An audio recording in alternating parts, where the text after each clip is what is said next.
Alright guys, Greg here, Rod Chronicles, and today we are going to go over a little bit of what most would call a checklist, kind of what we call must-haves for any trip to an outfitter, more specifically B&D Outfitters out in Nebo, Illinois.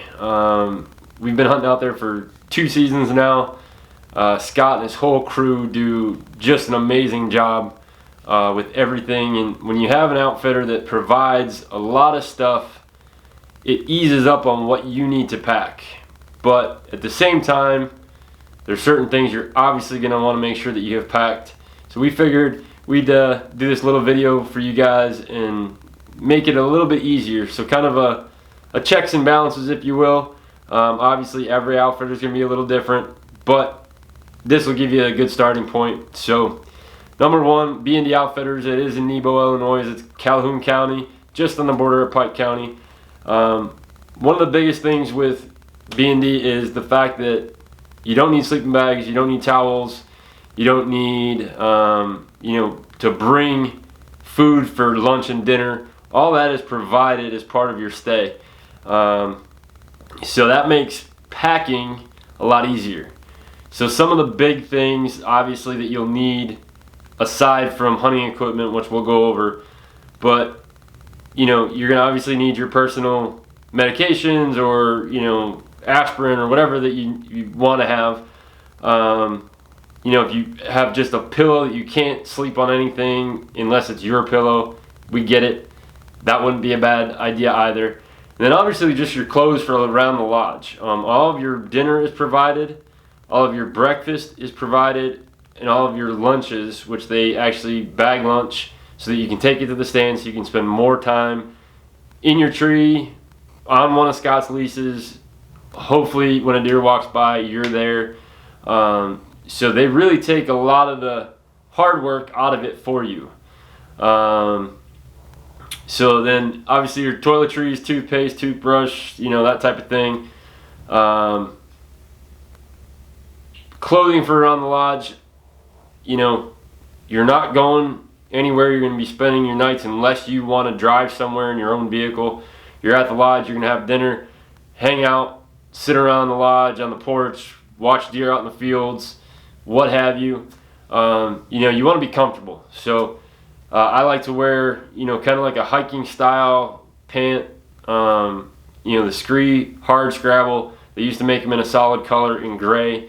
But any type of pant like that, lightweight hiking type pant, stretchy, so you're comfortable, they're not super tight. If you're more of a sweatpants guy or girl, hey, by all means do it. Women, I know a lot of you guys like to wear leggings. So, anything that you're comfortable with.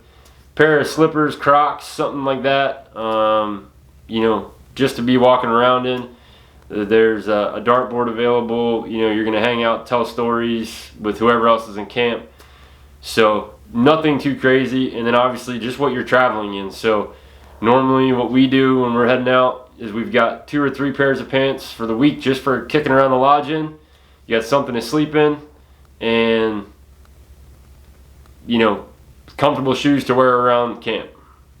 So aside from your clothing for around camp, shoes for around camp, other big things that you're going to want to look for to take and make sure you have: if you wear glasses, I would have an extra set.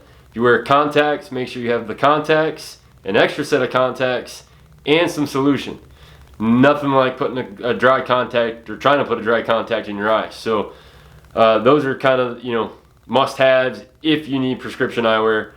But as far as traveling to and from the lodge, going to your trip and coming home from your trip, whatever you're most comfortable to drive in. I'm not a sweatpants person, so normally we do jeans and a pair of light boots that I can double as hunting boots if I need to. But we'll hit the hunting stuff here in a minute. So you want to try to keep everything packed as condensedly as you can. The rooms sleep 4 people. So obviously if the lodge is full, you have 4 people in your room, the less bags the better. So normally we have our duffel with all of our clothes in it, and then a duffel that we basically empty when we get there that has all of our hunting equipment, and the duffel goes into their equipment room. out of the way, not in the way of anybody else. But all of our hunting gear is ready and available. It's there when we need it. So getting into the hunting gear, because obviously this is where you can pack super light or people go a little too crazy. So obviously, if you're going out for archery season, your bow, you're going to want to make sure you have this. It's kind of useless to get out there or not. Some guys will use a hard case, some guys use a soft case. I use a waterproof soft case that has some extra padding in it for one bow in my quiver, and that is ready to go. I don't have to worry about it. Some guys, and we did this last year and we will be doing it again this year, is we will have a backup bow. So it's in the truck at all times. God forbid something goofy happens, there's a backup. Because the last thing that you want is to have to drive up to Pike County Archery up in Pittsfield and have them fix something that's broken and miss a day hunting. So backup bow, not a bad idea, but it's not a must-have. So aside the bow, you have quiver with your hunting arrows. Okay, these arrows are ready to go. They have my lighted nocks in them, my broadheads. There's 5 of them here. I always bring a backup set of arrows. They're tuned, I've shot them, they're ready to go, and I would suggest the same thing. I've seen it too many times, too many different people, too many different hunting situations. You shoot, miss a deer, arrow breaks. You shoot, catch a limb, the arrow goes flying. Having backup arrows is a must. You don't have to have a whole dozen, but something with extra broadheads. Obviously you can't hunt with field points, so make sure you have extra arrows, extra broadheads, just in case something happens to the ones that are already in your quiver that you know that you're ready to go or ready to rock and roll. So going with the bow, release. Everybody, just about everybody shoots with the release nowadays. So release number 1, and then I bring 2 backups inside my backpack. Just in case something happens, my strap breaks, I drop it, I lose it, it gets lost when we're unloading the truck. Anything like that, you want to make sure that you can still shoot your bow. So at least 1 backup release, and try to make it as identical as possible to what you normally hunt with. So I hunt with a hook. I have another hook, the exact same release, with a camo band instead of the black band. And then I also bring a thumb release, which I know what adjustments I have to make to my bow in order to have the correct line of aim with the anchor point on my thumb release. So those kind of are pretty important items. So aside from what you really, really need, here's some extras. I don't want to say extras, but things that you should have, but some people don't use them. Totally up to you. So the first thing we always talk about is binoculars. So we have binoculars inside a vinyl harness. If you're not going to run a vinyl harness, make sure you have something good. Strap it around your body. You don't want to lose your glass. Obviously that helps you judge a deer when it's coming in, especially if it's coming in from a distance. It gives you the ability to know whether or not it's a shooter buck. Secondly is a rangefinder. The rangefinder is in my bag. And this is something, I mean, every hunter should have. So this is my pack that's in my stand with me at all times. I recently changed to the 10 zig. This is actually set up directly for tree stand hunting. So the panels open up a certain way so that everything is available to you. So my rangefinder is in my bag along with my 2 backup releases. Other than your bag, your bino harness, the number 1 thing we don't ever leave home without is our tree stand harness. So this is a must. Unless you are afraid of heights and are talking to your outfitter that you're hunting out of a ground blind, make sure you have a harness. Scott does a great job, him and his crew, putting up anchor points in the trees for your harness. They're already there. So all you need is your harness with your tether and carabiner. Everything else is done. They're in the tree. You just hook in when you get in there. Obviously, camo, another big thing. Okay. You can do 2 sets, you can do 1 set. You know, obviously pay attention to the weather as you're getting closer to your trip. Whether there's rain in the forecast, snow in the forecast, that's going to kind of dictate what you're packing. So I bring a little bit heavier set, jacket, pant, and a lighter pant with the same weight jacket. And that way, if it's really cold in the morning, and then by the afternoon it warms up, I can get my jacket off. I usually have a vest underneath. But if it does rain and your gear gets soaked, obviously you don't want to have to put wet clothes on the next morning.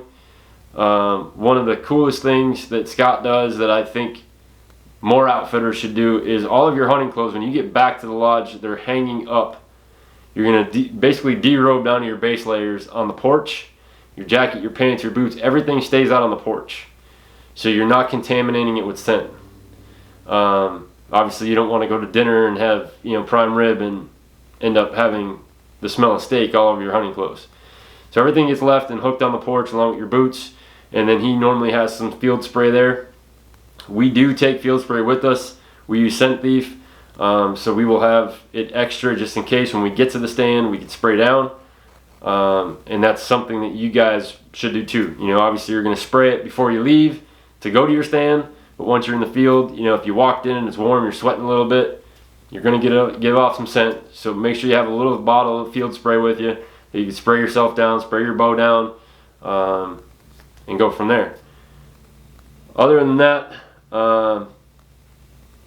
whether you're filming like we do for a TV show, or maybe it's your first time hunting in a different state, pick up an action camera. We recommend it to anybody that's going out, especially if it's the very first time you've ever hunted out of state, particularly Illinois, Pike County, Calhoun County. They grow some big deer out there. Probably bigger deer than where you're from. So to be able to catch everything on film and be able to relive it and show your family, and hey, this is what I did. This is why I went to Pike County. This is why I went to B&D Outfitters. You know, an action cam helps preserve that memory, so we do recommend it. Again, totally up to you, depending on budget. Aside from that, one thing that happens a lot when you're on a hunting trip, happens to everybody I've ever talked to at some point in time. So we bring what we call an emergency box. And the emergency box is basically parts or necessities for your bow, your arrow, your broadheads, that if something went wrong and there's not a close archery shop, you don't have a backup bow, you can fix whatever the problem is. Let's say you get out to B&D, they got a nice shooting range out the back, you want to double check, make sure your bow is good, nothing happened to the site during travel, whether you're flying or driving. Sight's off, you got to have Allen keys. Allen keys are in the emergency box. You go out and shoot, and maybe one of your fletchings was loose, and the fletching comes off. There's fletchings in there, there's fletching glue, and a small boning vise, fletching vise. You can only do one vein at a time, but in the case that a fletching popped off, you can now replace it. There's extra blades for the broadheads, depending on the broadheads you shoot. I actually keep extra sets of different broadheads. So this trip, there's 14 of us going. Everybody's got different broadheads. So even though I might not have a replacement blade for somebody's, in the 100% chance that they need a broadhead, I have other broadheads that we can go out and tune the bow to at the shooting range and let them go hunt and not have any problems. The other big thing, I mentioned in the beginning, you don't have to bring out any food. True story. Breakfast, lunch, dinner, covered. Some of the best food I've ever had at an outfitter was at B&D. So people will say or ask, do we need to bring a cooler? Unless you live in the state of Illinois, you cannot travel with a full deer, or a deer skull with brain matter in it because of all the CWD. So a cooler plays a very, very important part in your trip. If you shoot a deer and you're bringing the meat home, you need to transport it somehow. So a cooler, we bring our Frosted Frogs, we bring a 110 quart, a 75 quart. Now the 45 quart is in the truck. We actually pack that with drinks and whatnot, snacks for on the trip out and the trip back. The 110 quart, because Frosted Frogs are true to size, we can fit 2 deer in that cooler. The 75 quart will hold 1 deer.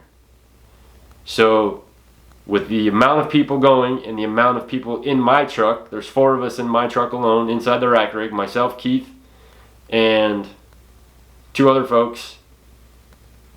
We need to make sure we have coolers to transport, enough coolers to transport at least 4 deer back if all 4 of us shoot a buck. So that's something to keep in mind. If you're going to go purchase a cooler specifically for your hunt, make sure that you're looking at coolers that are true to size interior. If it says 110 quart, it better be 110 quart inside. There are some of the bigger names out there that do not post true to size dimensions for the inside of the cooler. So just double check that and then kind of go from there. How many guys are on the trip? How many coolers are you going to need if you all shoot a deer? Other than that, guys, it's pretty basic. They take a lot of the guesswork out for you. You need your hunting gear, you need some stuff for around the lodge, and some extras just to be safe. So we hope this helps give you a little bit of a ground level starting point on what you'll need to pack for your next trip. Enjoy the season, enjoy your hunt, and get ready to have a great time. Outfitters are there to help you fulfill a tag that you purchased. Most out-of-state tags are pricey, so the goal for those guys is to make you comfortable in the lodge and to put you in places where there are animals that you can shoot. So until next time, guys, we'll see you.